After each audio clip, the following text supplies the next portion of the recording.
예, 설교 말씀 전하기 전에 우리 잠깐 기도하는 시간을 가지면 좋겠습니다. 우리 수련회를 위해서 같이 한번 잠시 기도하는 시간 가졌으면 좋겠습니다. 우리 많은 형제 자매들 빠짐없이 다 참석할 수 있게 또 환경을 하나님께서 허락하시고 또 말씀 전하시는 강산 목사님 위해서 그리고 우리 어린이 청소년 교회 또 여러 가지 프로그램 또 우리 청년들 위해서 기도를 해주시면 좋겠습니다. 우리 준비팀에서 우리 이영태 지수님께서 올리신 거는 하나님의 긍휼과 은혜를 체험하는 그리고 관계가 회복되고 교제의 기쁨이 있는 그런 수련회가 되게 해달라고 올리셨습니다. 우리 한 1, 2분 정도 같이 잠시 기도하시고 우리 미리 말씀 안 드렸는데 최 장로님께서 대표로 마무리 기도해 주시면 좋겠습니다. 잠시 후에 기도하겠습니다. 참 좋으신 성부성자 성령 하나님 은혜 감사드립니다. 많이 더운 날씨지만 우리 믿음으로 또 잘 지낼 수 있게 허락하심을 감사드립니다. 또 우리들에게 19일 20일 또 양일간 수련을 허락하셨는데 주님께서 도우시고 함께 하셔서 이 수련을 통해서 우리 모두 하나님과의 관계가 회복되며 또 주 안에서 함께 교제를 나누는 귀한 기쁨을 아버지 허락하여 주시옵소서. 주님께서 도우시고 함께 하셔서 안전케 하시고 또 우리 어린이 청소년교회 또 청년교회 모든 일정 가운데도 함께 하시고 말씀 전하시는 강산 목사님 주님께서 도우셔서 잘 하나님 말씀 전할 수 있게 도우시고 우리에게 필요한 은혜를 주님께서 퍼부어 주시기를 바라고 원합니다. 또 수련회를 위해서 준비하는 우리 준비팀에게도 주님 함께 하셔서 하나님 또 잘 깨닫게 하시고 성실껏 잘 준비해서 수련을 잘 마칠 수 있도록 주님께서 도우시고 함께하여 주시옵소서. 수련을 통해서 우리 모든 형제자매들 정말 하나님을 더 사랑하게 되게 하시고 형제자매들 사랑하며 또 우리들에게 맡겨주신 일들 잘 감당하는 귀한 복을 주님 허락하여 주시옵소서. 제자님 기도해 주시기 바랍니다.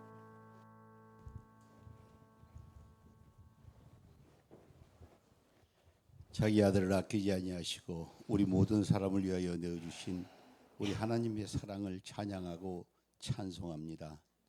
고마우신 하나님, 우리가 코로나로 인하여서 수련회나 같이 대면으로 모이는 시간들을 수년간 갖지 못하다가 이제 금년에 우리가 강화해서 수련회를 갖고자 합니다. 하나님, 무디어 굳어진 밭을 쟁기로 일구듯이 우리가 기도함으로 우리의 마음밭을 일궈서 하나님의 말씀의 씨앗이 떨어질 때에 하나님은 싹을 피우고 꽃을 피워서 아름다운 열매를 풍성하게 맺는 그런 수련회가 될 수 있도록 하나님 지금부터 마치는 시간까지도 관여하여 주시고 마친 이후에도 우리들을 자라게 하여 주시옵소서. 강사 목사님, 우리가 늘 기도함으로 목사님이 임하실 때에 지식과 지혜를 더하여 주시고 하나님 그 행사를 통하여서 성령님 늘 임재하시어서 우리들의 깨달음과 귀한 그리스도의 비밀을 알아서 하나님 알게 하시고 깨닫게 하시고 행동하게 하시어서 우리가 참으로 안디옥 교회처럼 그리스도인이라 칭함받는 그러한 함께 가는 교회의 우리 형제 자매들 되게 하여 주시옵소서.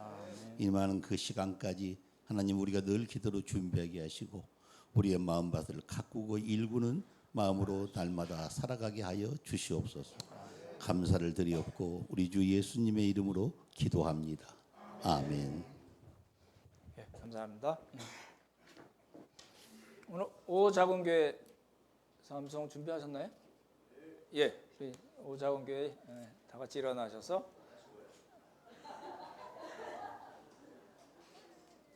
조금 두 절이라서 조금 어렵지만 옆에도 좀 이렇게 알려주시고 또 잘 준비하신 대로 하시면 좋겠습니다.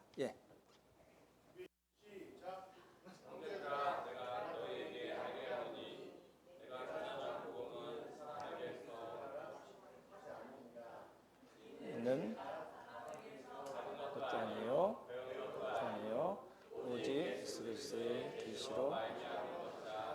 잘하셨습니다. 박수 한번 해주십시오. 우리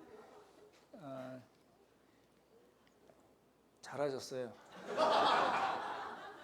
우리 이정은 집사님네 그 할인이도 암송을 해서 보냈던 집사님 때 보냈던데 우리 아이들과 같이 또 암송하시면 참 좋겠습니다.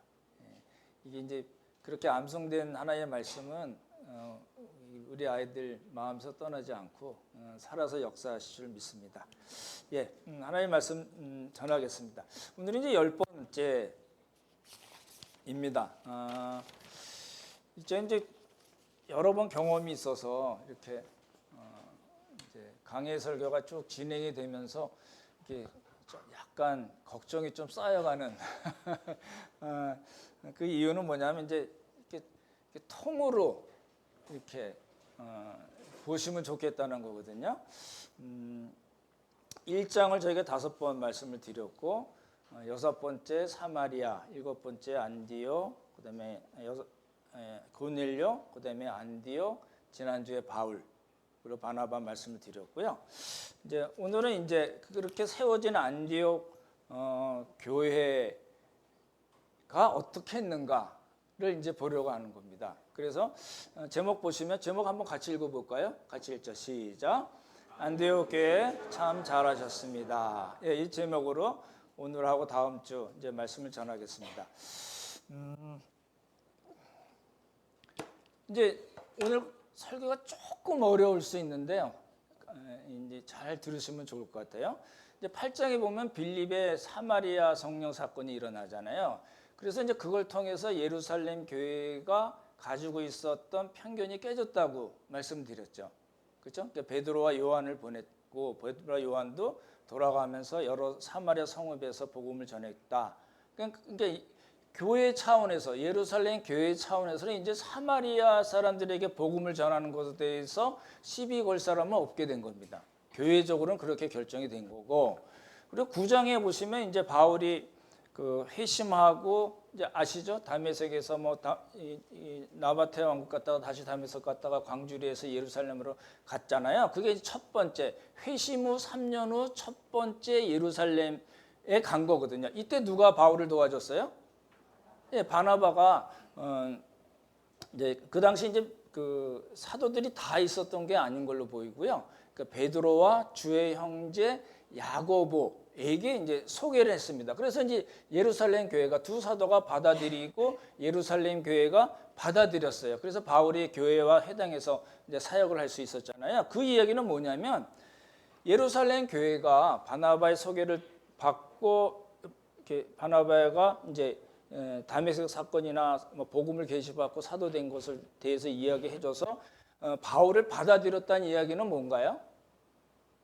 예루살렘 교회가 바울이 전하는 이신칭의의 복음에 동의했다는 겁니다. 그건 말도 안 되는 소리지. 이러면 받아들이지 않았을 거고 예루살렘 교회에서도 사역을 못했을 거예요. 그렇죠? 그냥 받아들인 거예요. 그러니까 예루살렘 교회가 이제 이신칭의 복음에 동의를 했구나라는 걸 알 수 있고, 그다음에 10장에 베들로 고넬료 사건이 바로 나오잖아요. 그리고 갔더니 이제 그 이야기를 들은 예루살렘 교회가 베드로가 갔더니 당신 할례파가 나오거든요. 당신 왜 이방인들하고 밥 먹었어? 이제 시비를 건 거죠. 그래서 이제 베드로가 11장에서 쫙 다시 10장 이야기를 다시 쭉 얘기를 하고 맨 마지막에 그러면 이방인들에게도 생명 얻는 회개를 하나님께서 주셨구나. 뭐라고요? 생명 얻는 회개를 주셨구나. 그래서 하나님께 영광을 돌렸어요. 누가요? 베드로의 이야기를 들은 예루살렘 교회가. 맞죠? 예, 그렇게 된 겁니다. 그 얘기는 뭐예요? 하나님께 영광을 돌리고 이방인들에게도 생명 얻는 회개를 주셨구나라고 이야기한 거는 예루살렘 교회 차원에서 이신칭의 복음을 받아들였다는 겁니다.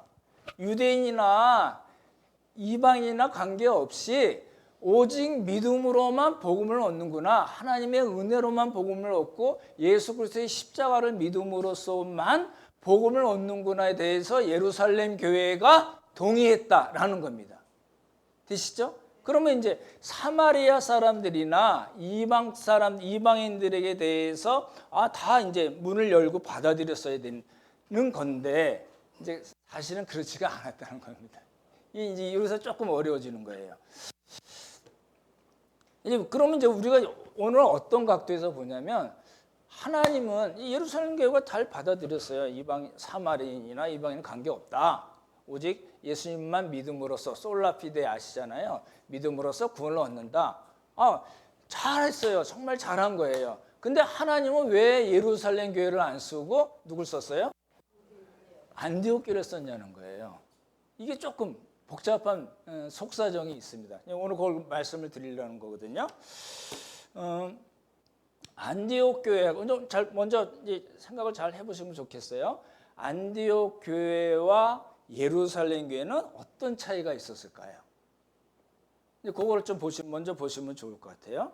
안디옥 교회는 말씀드린 대로 신생 교회입니다. 지금 요 당시 이제 그 사도행전 13장 요 당시에 안디옥 교회는 아마 생긴 지 2, 3년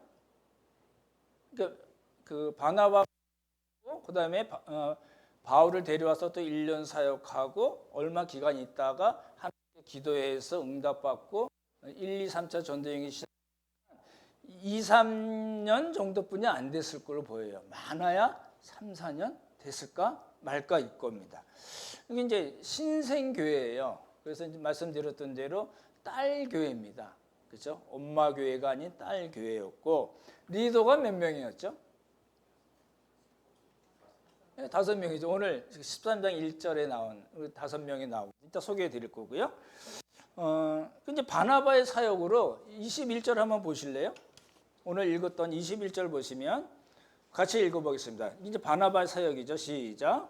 주의 손이 그들과 함께 하심에 수많은 사람들이 믿고 돌아오더라. 이거는 이제 그 구레네와 구브로 사람들을 이야기 거고, 그다음에 24절 같이 읽어보시면 같이 읽죠. 시작.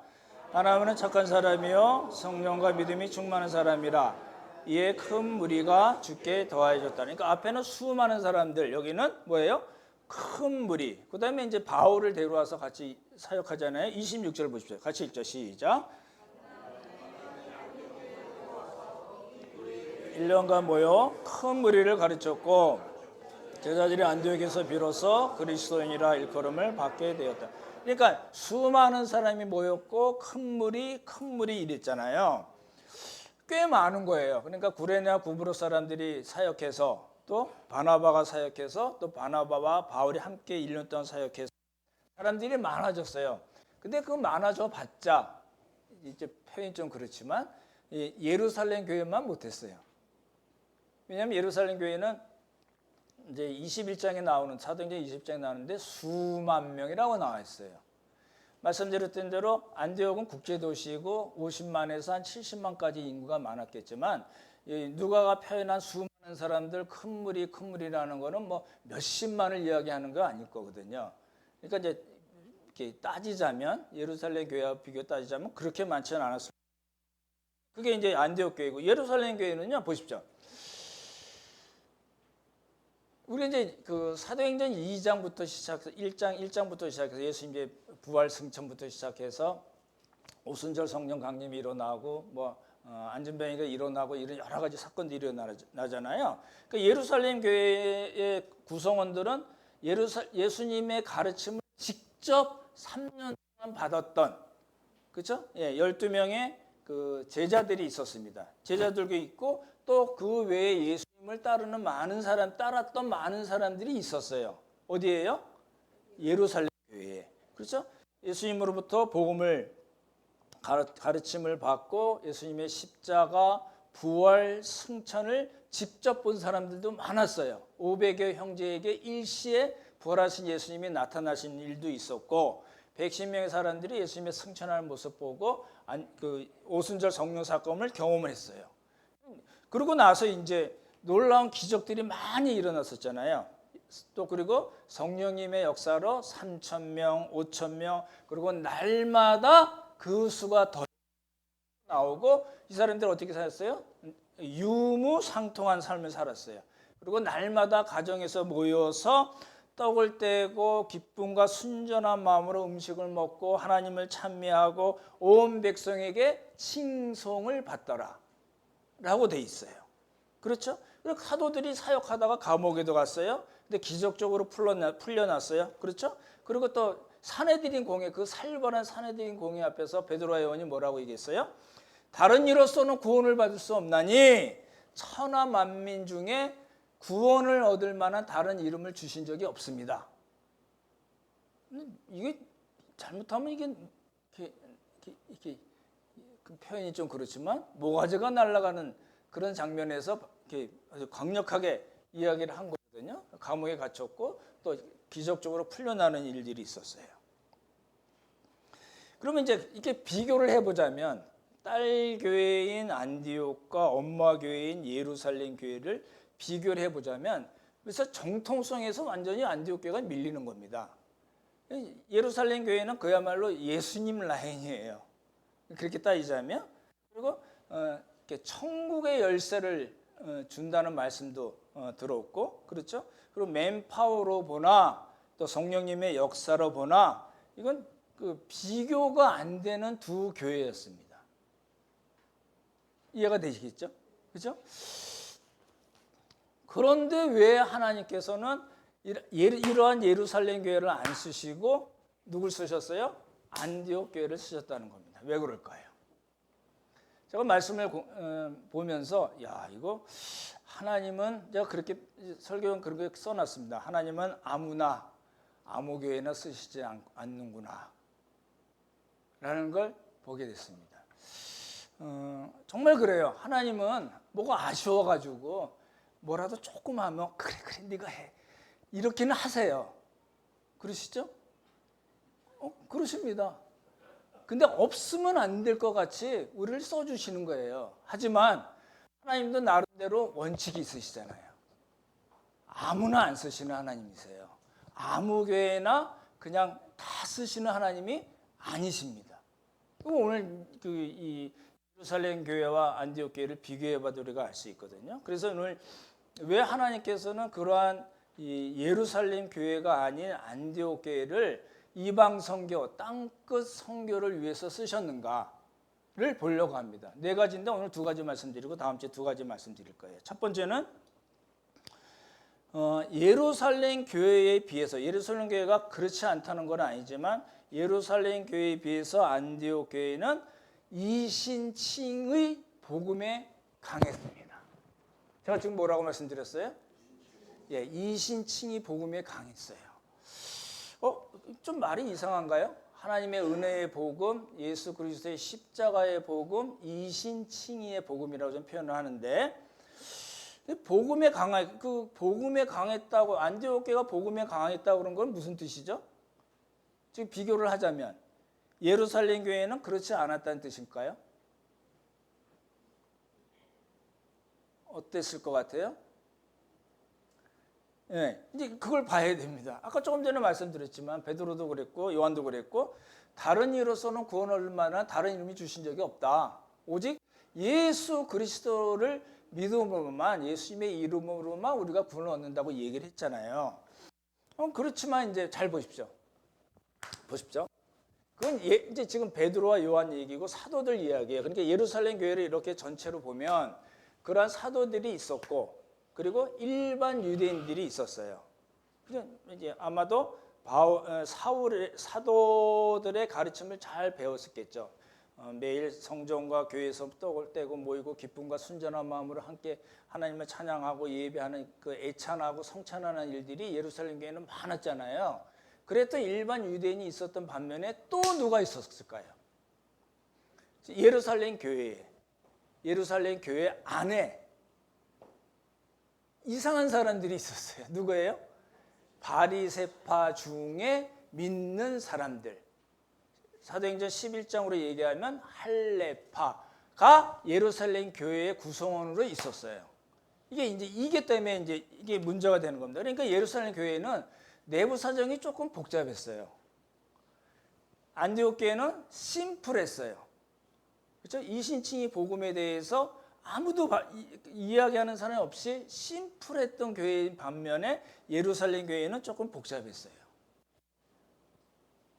아마도 이제 사도행전 강의 많이 들으셨을 텐데 처음 들으셨을 수도 있겠다 싶습니다. 사도행전 15장 한번 보시기 바랍니다. 이 문제를 잘 해결하면 좋을 것 같아요. 15장 1절.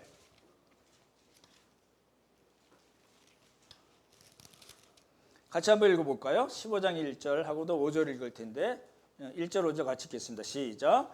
어떤 사람들이 유대로부터 내려와서 형제들을 가르치되 너희가 모세의 법대로 할례를 받지 아니하면 능히 구원을 받지 못하리라 하니. 어디서부터 내려왔어요? 유대로부터 내려왔어요. 그러니까 예루살렘 교회에서 왔던 이야기고 5절 보십시오. 5절 같이 읽죠. 시작.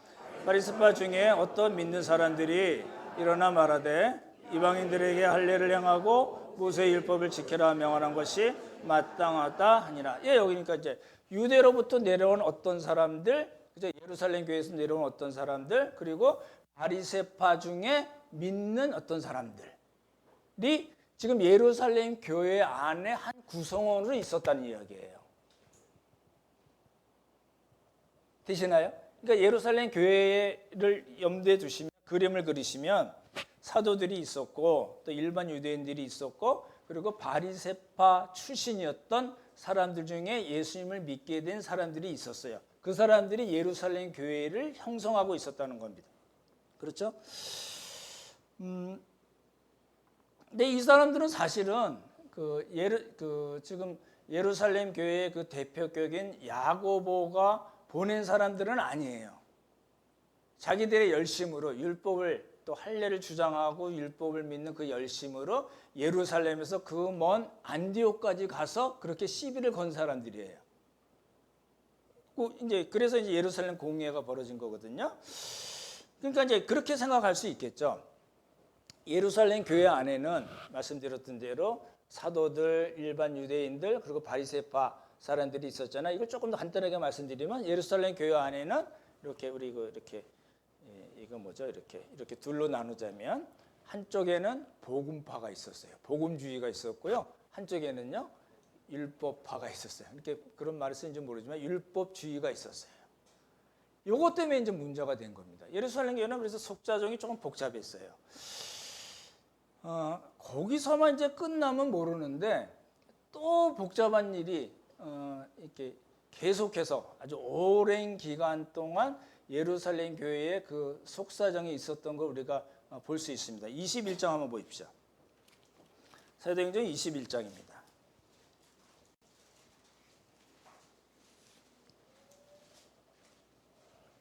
17절부터 26절까지인데 길긴 하지만 제가 읽어드릴게요. 한번 들으시면서 무슨 문제가 예루살렘 교회에 있었지 한번 생각해 보시면 좋겠네요. 제가 읽어드리겠습니다. 예루살렘에 이르러 형제들이 우리를 기꺼이 영접하거든. 3차 전쟁을 마치고 예루살렘 교회에 갔을 때입니다. 그 이튿날 바울이 우리와 함께 야고보에게로 돌아가니 장로들도 있었더라. 야고보와 장로들이 있었고요.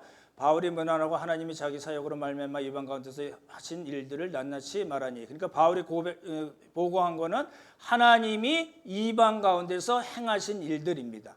그들이 듣고 하나님께 영광 돌리고 바울도 이르되 형제 그대도 보는 바에 유대인 중에 믿는 자 수만 명이 있으니 다 율법에 열성이 있는 자라. 그러니까 하나님께 영광을 돌리고 바울의 사역을 듣고 하나님께 정말 잘하셨습니다. 하나님 감사합니다. 영광 돌리고 바울에게 예루살렘 교회가 한 말이 있어요. 뭐라고 얘기했냐면 형제여 그대도 보는 바와 유대인 중에 믿는 자 수만 명이 있는데 뭐라고요? 다 율법에 열성이 있는. 이게 이제 문제가 된 거예요.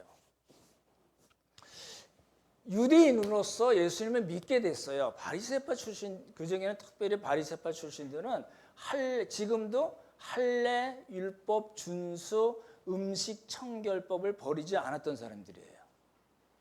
이것 때문에 문제가 된 거예요. 그래서 이제 예루살렘 교회가 이게 좀 나중에 굉장히 복잡한 신학적인 문제가 있습니다. 예루살렘 교회가 바울한테 이제 그렇게 얘기하는 거예요.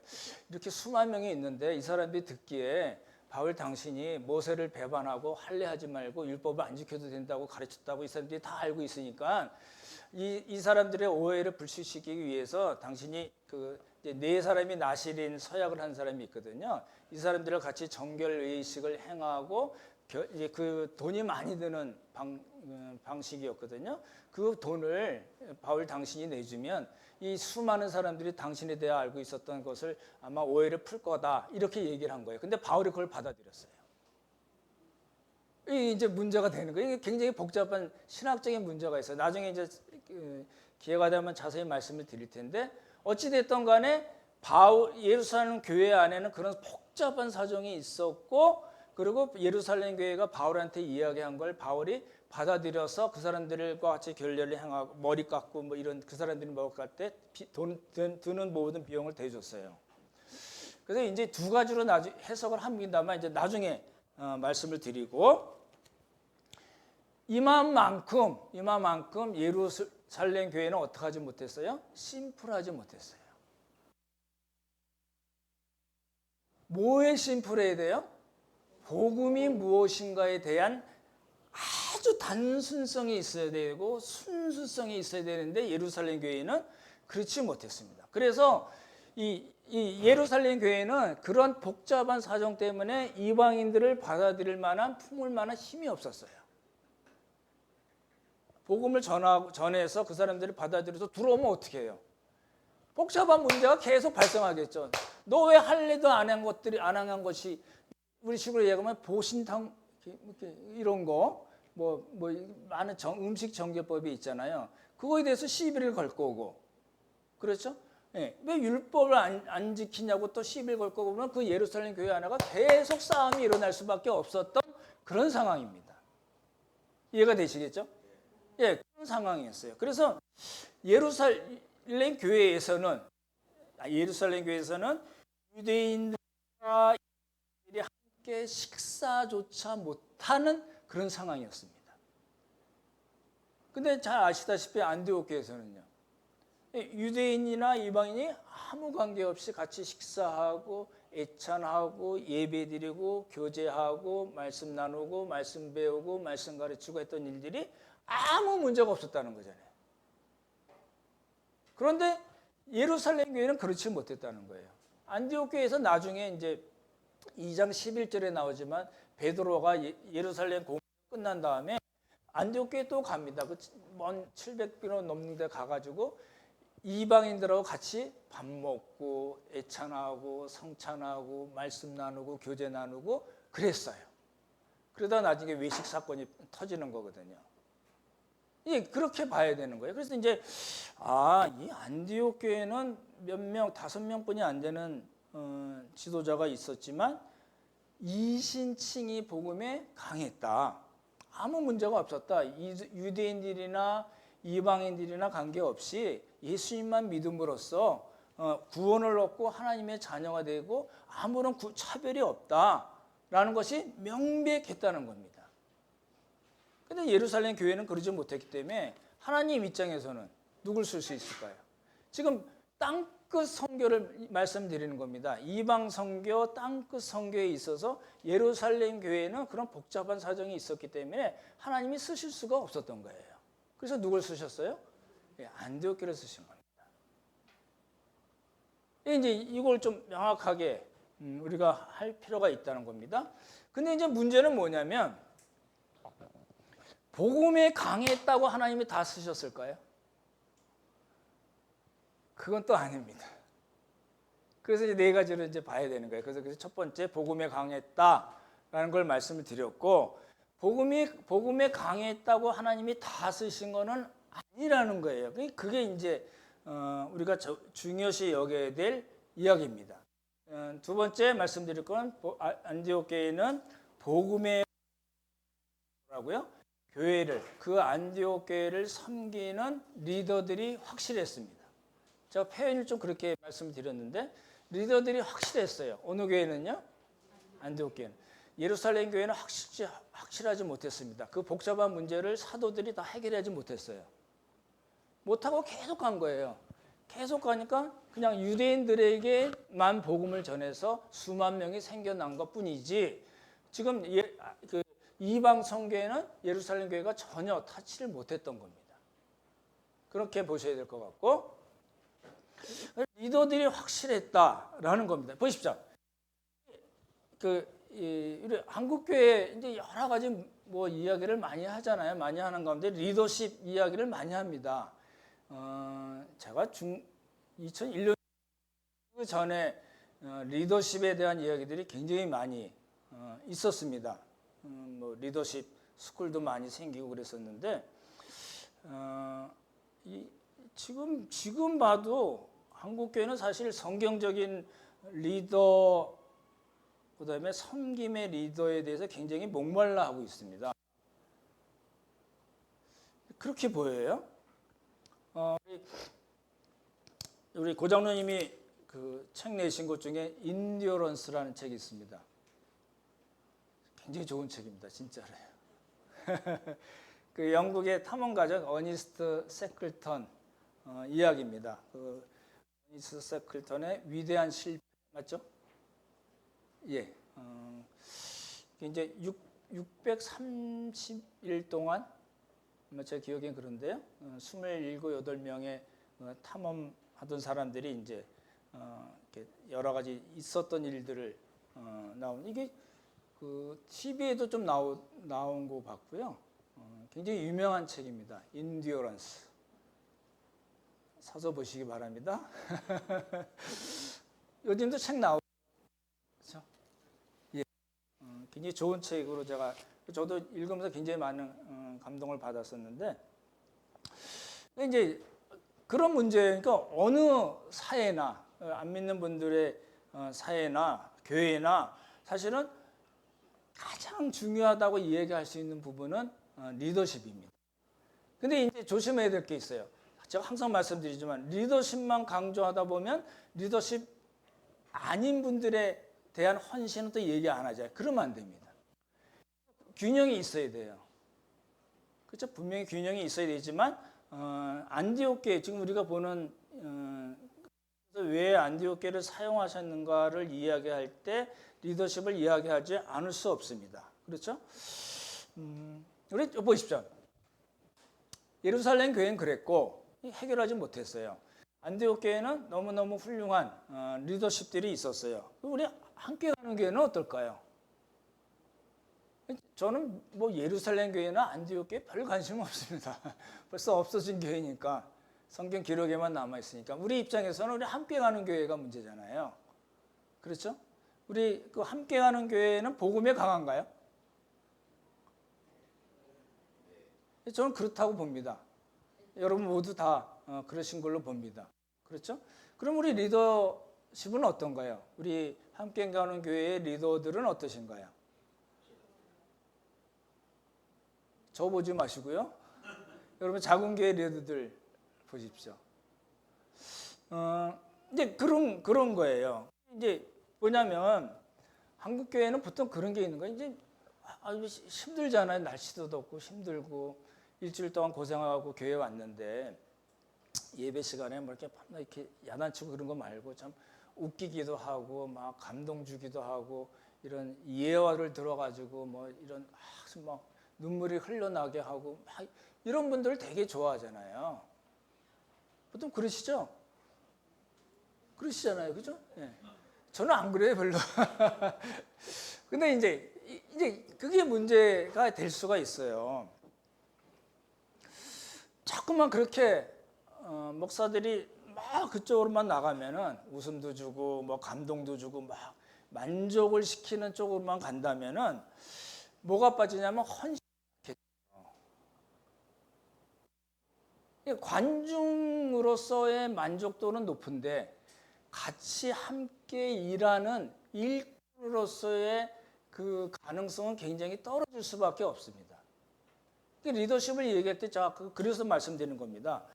말씀의 근거에서 헌신적으로 일하는 리더들, 일꾼들이 반드시 있어야 되고 그뿐만 아니라 모든 지체들이 다 함께 같이 가야 된다는 겁니다.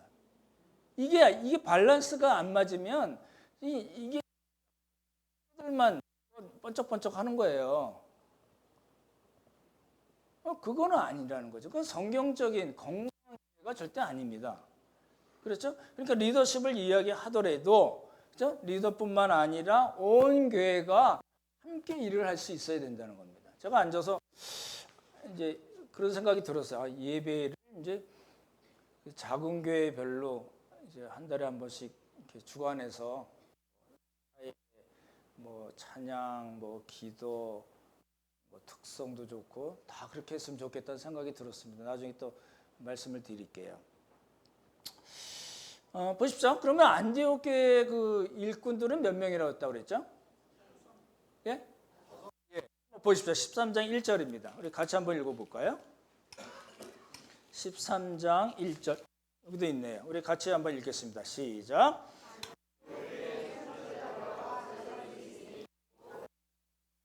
니게르라는 시몬과 군네 사람 루기오와 분봉왕 헤롯의 젖동생 마나인과 및 사울이라. 제가 한번 설명을 드렸죠. 헬라 식으로 기술할 때는 여러 명, 단 두 명 있을 때는 리더를 먼저 쓰고, 그렇죠? 먼저 이야기를 하고, 여러 명 있을 때는 첫 번째 리더를 먼저 쓰고 두 번째 리더를 맨 마지막. 그렇게 말씀드렸었잖아요. 그래서 바나바가 나오죠. 바나바는 잘 아시죠? 그렇죠? 돈이 많았던 사람입니다. 또 그렇지만 자기만 잘 먹고 잘 살지 않았습니다. 밥 같은 걸 다 팔아서 사도들 앞에 내놔서 교회의 어려움을 도왔던 사람이고, 그렇죠? 위로의 아들이었습니다. 너무너무 훌륭한 사역자였습니다. 그리고 두 번째가 누구라고요? 라는 시므. 이제 니게르라는 건 라틴어로 검다라는 뜻입니다. 우리 그런 니그로라는 말도 쓰고 우리 제 중학교 때는 깜치 뭐 이런 거 많이 얘기했었는데 시므온이거든요. 시므온은 히브리식 이름입니다. 그러니까 이 사람이 아프리카 사람일까요? 유대인입니다.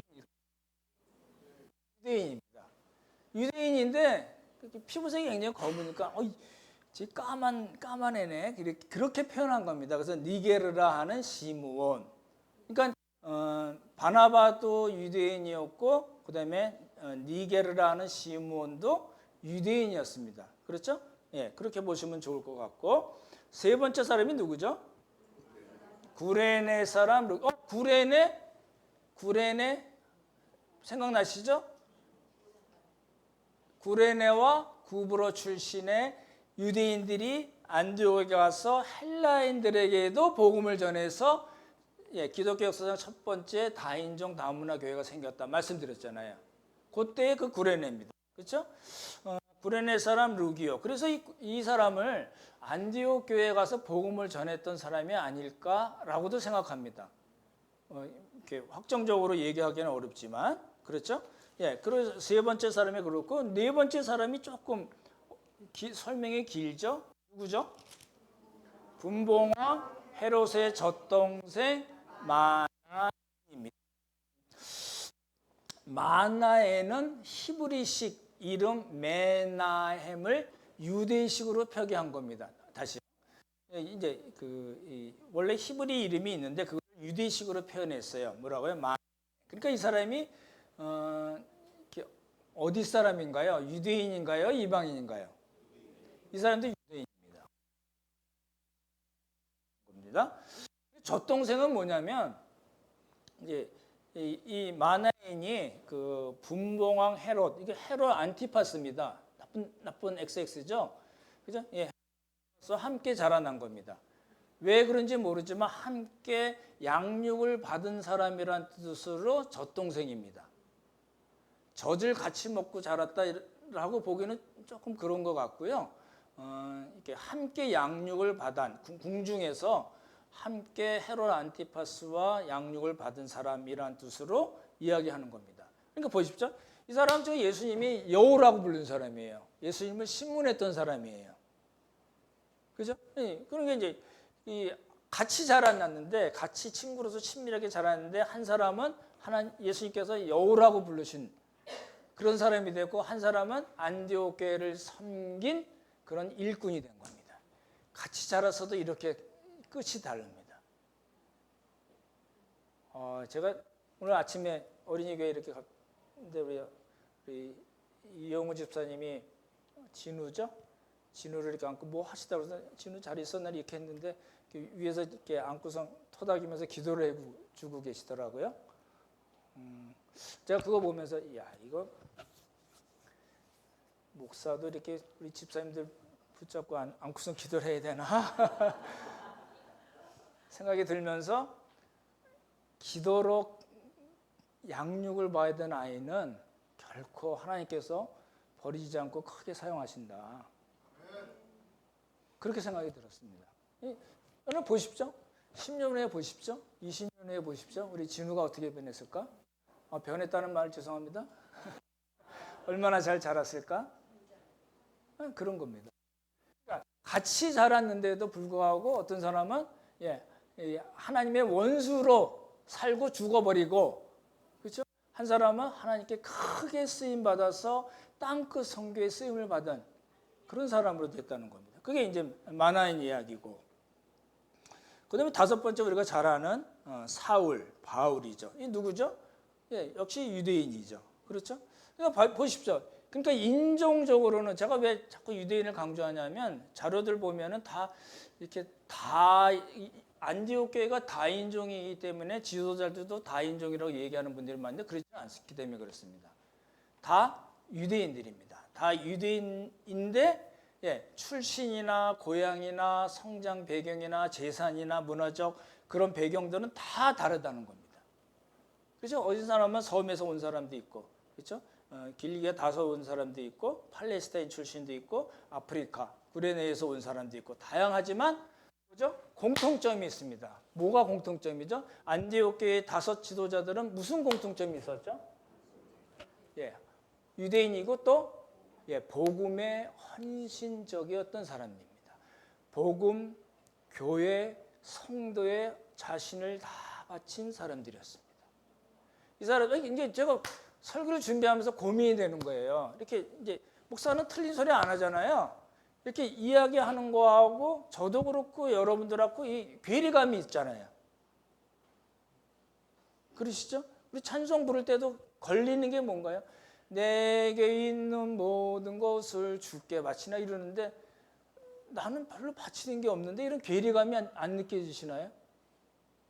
그것 때문에 괴로울 수도 있죠. 근데 제가 말씀드리는 거는 다 누구나 괴리감이 있습니다. 그런 없는 사람이 어디 있겠어요? 그렇지만 한 걸음 한 걸음 한 걸음 복음과 교회와 우리 형제 자매들을 위해서 섬기는 삶으로 간다는 겁니다. 그게 중요해요. 그런 방향성을 갖고 그렇게 사는 것. 이 다섯 사람들도 그랬을 거예요. 처음부터 완벽했을까요? 그렇지 않았을 거로 봅니다. 그래서 처음부터 자기가 있는 모든 거 다 버리고 그런 사람도 있었겠지만 다 그러진 않았을 거고, 그리고 안디옥 교회 사람들도 다 그러지 못했을 겁니다. 그러니까 중요한 건 뭐예요? 내가 있는 그 자리에서 한 걸음 더 나가는 겁니다. 또 하잖아요? 그럼 또 한 걸음 나가는 거예요. 조금씩 확장시켜 나가는 겁니다. 그렇죠?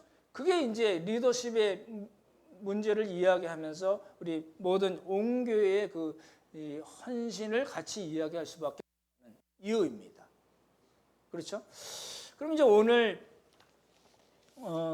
이 본문 말씀이 우리에게 주는 메시지가 뭔가? 하나님께서는 왜 신생교회인 그 딸교회 얼마 되지도 않은 2-3년 교회가 2-3년 돼봐야 얼마나 뭐가 있겠어요.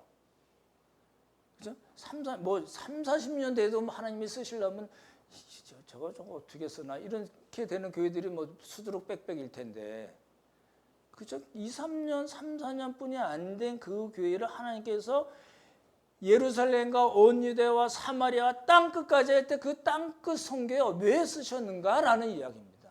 첫 번째 뭐라고요? 복음에 강했습니다. 심플했어요. 예수 믿으면 구원받아. 예수 믿으면 하나님의 자녀가 돼. 간단했어요. 아주 심플하지만 강력한 복음을 가지고 있었어요. 두 번째 뭐예요? 그럴 뿐만 아니라 그 복음과 교회와 성도를 위해서 헌신적인 리더들이 있었다는 겁니다. 그래서 하나님께서 쓰신 거예요. 이제 세 번째, 네 번째 말씀 들으시면 더 이제 명확해지리라고 봅니다. 아무쪼록 우리도 안디옥 교회 같이 복음에 강하고 모든 지체들이 헌신된 삶을 사는 그런 복이 있기를 예수님의 이름으로 축원합니다. 성부, 성자, 성령 하나님, 하나님께서는 안디옥 교회를 쓰셨을까를 살펴보았습니다. 먼저 하나님의 은혜의 복음, 예수 그리스도의 십자가의 복음, 이신칭의 복음에 강했고, 그뿐 아니라 리더들도 확실했고, 온 성도들이 한 마음으로 교회와 복음과 성도들을 위해서 일했기 때문인 것을 살펴보았습니다. 하나님 도우시고 함께 하셔서 우리들에게도 안디옥 교회 같은 귀한 복을 허락하여 주셔서 이 세상 살면서 주 안에서 풍성한 삶을 사는 우리 모두가 되도록 복의 복을 더하여 주시옵소서. 하나님 은혜 감사드리오며 귀하신 예수님 이름 받들어 기도드렸사옵나이다. 아멘.